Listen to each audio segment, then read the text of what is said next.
নমস্কার বন্ধুরা, আমি আবার একটা রেসিপি নিয়ে এসেছি। সেটা হচ্ছে ডিমের চপ। এটা একটা বিকেলের স্ন্যাক্স। তোমরা আমার পুরো রেসিপিটা দেখো, দেখে ভালো লাগলে লাইক, শেয়ার আর সাবস্ক্রাইব জরুর করো।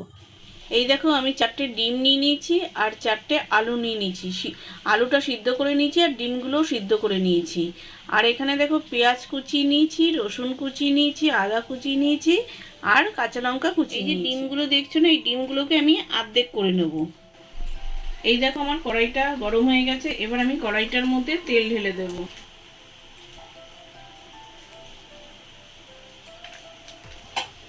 এই দেখো, তেলটা আমার গরম হয়ে গেছে। এবার আমি পেঁয়াজ কুচিটা দিয়ে দেবো। আর এই ডিমের চপ যখন বানাবে না, তখন পেঁয়াজ, কাঁচা লঙ্কা, রসুন, আদা এগুলোকে সব ভালো করে কুচিয়ে দেবে। এগুলো কখনো পেস্ট করে দেবে না।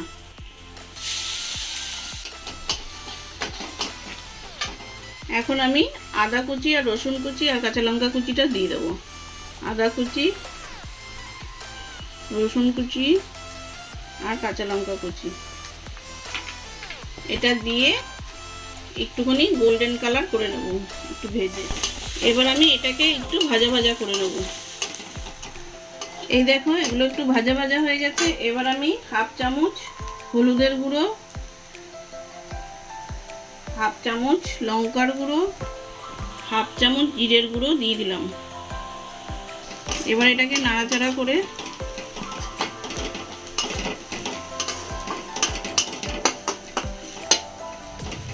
এবার আলুটাকে ম্যাশ করে রেখেছি, এটা এর মধ্যে দিয়ে দেবো।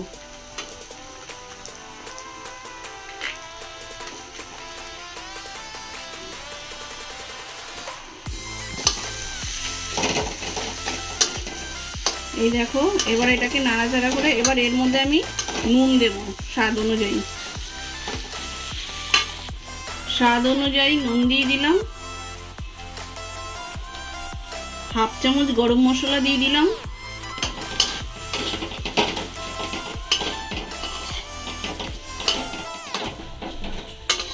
এই দেখো, আমার মশলাটা তৈরি হয়ে গেছে। এবার আমি এটাকে থালাতে নামিয়ে একটু ঠান্ডা করে নেব। এই দেখো, আমার আলুর পুরটা তৈরি হয়ে গেছে। এবার আমি এই পুরটাকে ঠান্ডা করে তারপর ডিমের মধ্যে ভরে ভরে কি করে বানাবো সেটা তো। এই দেখো, আমার আলুর পুরটা ঠান্ডা হয়ে গেছে। এবার আমি এই যে অর্ধেকের ডিম, একটা আস্তা ডিমকে আমি অর্ধেক করে নিয়েছি। আর এই যে অর্ধেক ডিমগুলোর উপরে না আমি অল্প একটু নুন ছিটিয়ে দেবো আর অল্প একটু গোলমরিচের গুঁড়ো ছিটিয়ে দেবো। তাহলে ডিমটা যখন নাকি খাবে না, ডিমের চপটা, তো ভেতরটা ভালো লাগবে খেতে। এই যে একটু গোলমরিচের গুঁড়ো দিয়ে দিলাম। এবার দেখো, আমি ডিমের চপগুলোকে কি করে এই ডিমগুলোর মধ্যে আলুর পুর ভরবো। এই দেখো, প্রথমে কতটা আলু নিয়ে নেবো এরকম গোল করে করে। এবার একটা করে ডিম নেব। এবার এই অর্ধেক ডিমটার উপরে আলুটা কীভাবে দেব, দিয়ে পুরো ডিমটাকে এই আলুটা দিয়ে কভার করব।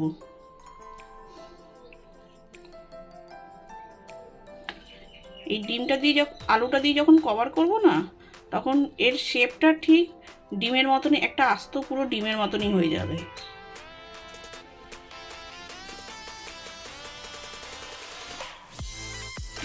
এই দেখো, আমার আলু দিয়ে পুরো ডিমগুলো ভরা হয়ে গেছে। এই দেখো, এটা বিস্কুটের গুঁড়া।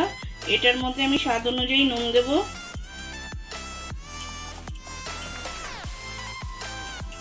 আর হাফ চামচ গোলমরিচের গুঁড়ো দেব।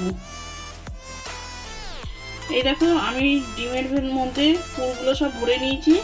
এবার আমি এটাকে কি করে কভার করব দেখো। প্রথমে একটা ডিম ভেঙে নেব। একটা ডিম নিয়ে নিয়েছি আর 1 চামচ কর্নফ্লাওয়ার নিয়ে নিলাম। 1 চিমটা নুন নিয়ে নিলাম আর 1 চিমটা গোলমরিচের গুঁড়ো নিয়ে নিলাম আর অল্প একটু জল মিশিয়ে নিলাম এর মধ্যে। এবার তারপরে এটাকে ফেটিয়ে নেব।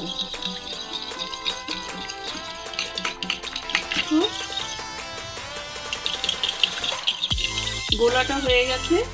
তোমরা দেখো আমি কি করে ডিমের চপটাকে এটার মধ্যে প্রথমে নেব, তারপর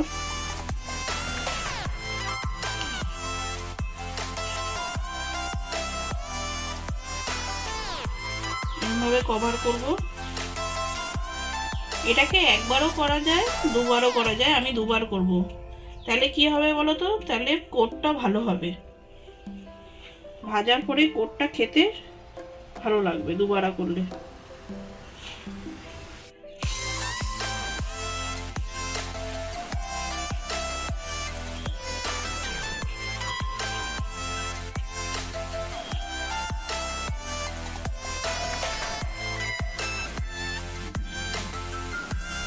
আবার একটা দেখো দেখাই। প্রথমে এই গোলাতে ডুবিয়ে নিলাম, তারপরে কভার করে নিলাম,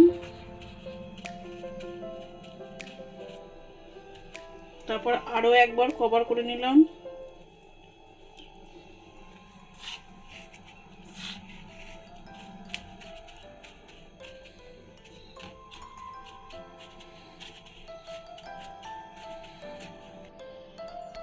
এই দেখো এগুলো আমার সব বানানো হয়ে গেছে, এবার আমি এগুলোকে তেলে ভাজবো। এই দেখো আমার কড়াইটা গরম হয়ে গেছে, এবার আমি কড়াইয়ের মধ্যে রিফাইন তেল কতটা ঢেলে নেব।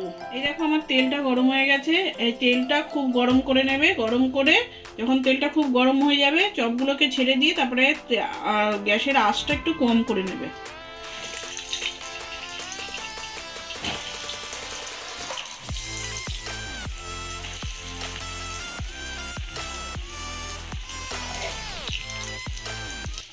লাল করে ভাজা হয়ে গেছে, এবার আমি এগুলোকে প্লেটে নামিয়ে নেব।